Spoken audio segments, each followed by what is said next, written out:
सुप्रभात मेरे प्यारे बच्चों, स्वागत है आप सभी का आज के हिंदी कक्षा में। मैं हूं आपका हिंदी शिक्षक राजेंद्र कुमार पटेल।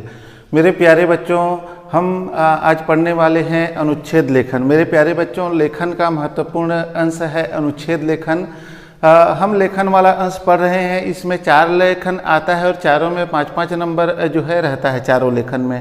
तो उसी में से एक है अनुच्छेद लेखन। मेरे प्यारे बच्चों, अनुच्छेद आप बचपन से ही प्रारंभ से ही लिखते आ रहे हैं। ये आप लोगों के लिए नया विषय नहीं है, तो ये बहुत ही सरल एवं आसान है। आज के वीडियो को शुरू से अंत तक जरूर देखिए, तो अनुच्छेद कैसे हमको लिखना चाहिए ये आप लोगों को पूरी तरह से समझ में आ जाएगा।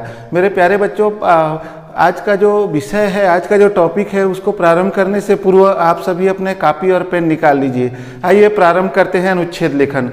तो इसमें देखते हैं अनुच्छेद सबसे पहले क्या है या अनुच्छेद किसे कहते हैं। अनुच्छेद लेखन को लघु निबंध भी कहा जा सकता है। ठीक है, निबंध का जो है ये है, निबंध का जो है ये लघु रूप भी कहा जा सकता है, माना जा सकता है। लघु अर्थात छोटा रूप, निबंध का छोटा रूप। और इसमें सीमित शब्दों का प्रयोग सुगठित एवं समग्र दृष्टिकोण से किया जाता है। इसमें सीमित शब्द होते हैं और वो शब्द जो सीमित शब्द होते हैं वो सुगठित होते हैं। और अनुच्छेद लेखन में एक ही परिच्छेद में प्रस्तुत किया जाता है। ठीक है, एक ही परिच्छेद अर्थात पैराग्राफ में इसको प्रस्तुत किया जाता है। तो अब आप समझ गए होंगे कि अनुच्छेद लेखन किसे कहा जाता है। अब आइए, अनुच्छेद लेखन को लिखते समय हमको किन किन बातों को ध्यान में रखना चाहिए या अनुच्छेद लेखन को कैसे लिखें, उससे संबंधित महत्वपूर्ण बात मैं आपको बताता हूँ। तो आइए आगे देखते हैं अनुच्छेद लेखन में ध्यान रखने योग्य बातें। सबसे पहले ये कि अनुच्छेद लेखन में संकेत बिंदुओं को सबसे पहले समझ लेना चाहिए और उन्हीं बिंदुओं के आधार पर विषय को स्पष्ट करना चाहिए।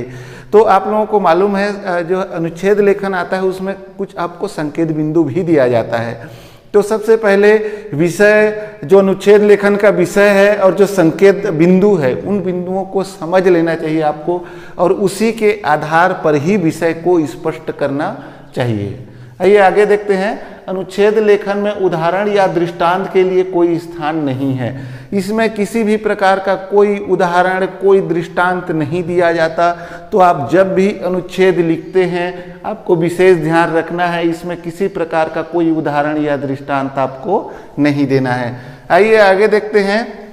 अनुच्छेद लेखन के विषय को इस प्रकार लिखना चाहिए कि संपूर्ण विषय 10 से 15 वाक्यों या लगभग 150 शब्दों में पूर्ण रूप से समाप्त हो जाना चाहिए।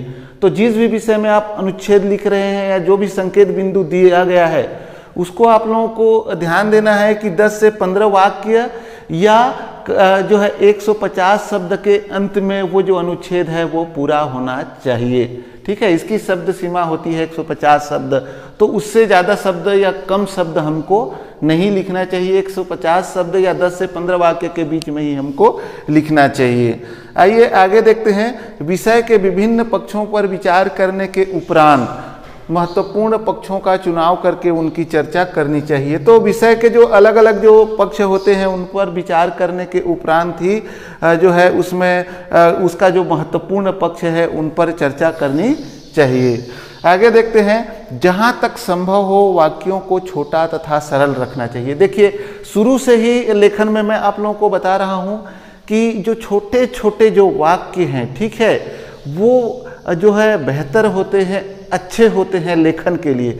इसमें बहुत बड़े बड़े लंबे वाक्य एवं भ्रामक वाक्य नहीं होना चाहिए।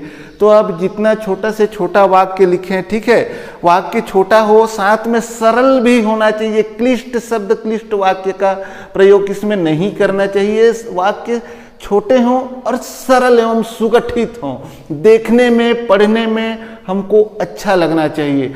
तो इस तरह से छोटे वाक्यों का प्रयोग कर हम अनुच्छेद को और भी बेहतर या सोने पे सुहागा जिसको बोल सकते हैं वो बना सकते हैं। आइए आगे देखते हैं। विषय की प्रस्तुति प्रभावपूर्ण, कलात्मक तथा संक्षिप्त होनी चाहिए।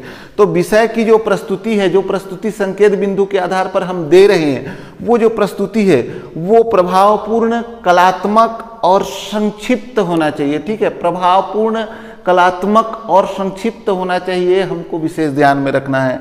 आइए देखते हैं, विषय के सभी प्रमुख बिंदुओं का समावेश अवश्य होना चाहिए। विषय के जो प्रमुख बिंदु हैं या जो संकेत बिंदु हैं, उन सभी बातों का समावेश उन अनुच्छेदों में होना चाहिए। आइए आगे देखते हैं, अनुच्छेद के अंत तक विषय का निष्कर्ष पूरी तरह स्पष्ट हो जाना चाहिए। तो अनुच्छेद के अंत तक जो विषय का जो निष्कर्ष है, ठीक है, वो स्पष्ट हो जाना चाहिए। ऐसा नहीं कि निष्कर्ष छूट गया और हमारा अनुच्छेद पूरा हो गया। तो जो है हमको ये ध्यान रखना है कि अनुच्छेद के अंत तक विषय का निष्कर्ष पूरी तरह से स्पष्ट हो जाए। तो मेरे प्यारे बच्चों, इन बातों को आप यदि ध्यान में रखते हैं तो निश्चित रूप से आप एक अच्छे अनुच्छेद लेखक बनेंगे और आपका अनुच्छेद जो है देख करके कोई भी प्रभावित हो जाएगा और आपको पूरा का पूरा नंबर मिलेगा। तो मेरे प्यारे बच्चों, आशा करता हूं मैं कि आज का अंश आप लोगों को समझ में आया होगा, अच्छा लगा होगा। अनुच्छेद लेखन का कुछ उदाहरण मैं आप लोगों को पीडीएफ के माध्यम से साझा कर रहा हूं, जिसको देख करके आप अनुच्छेद का अभ्यास कर सकते हैं। तो आप सभी ने वीडियो को देखा, उसके लिए आप सभी को धन्यवाद।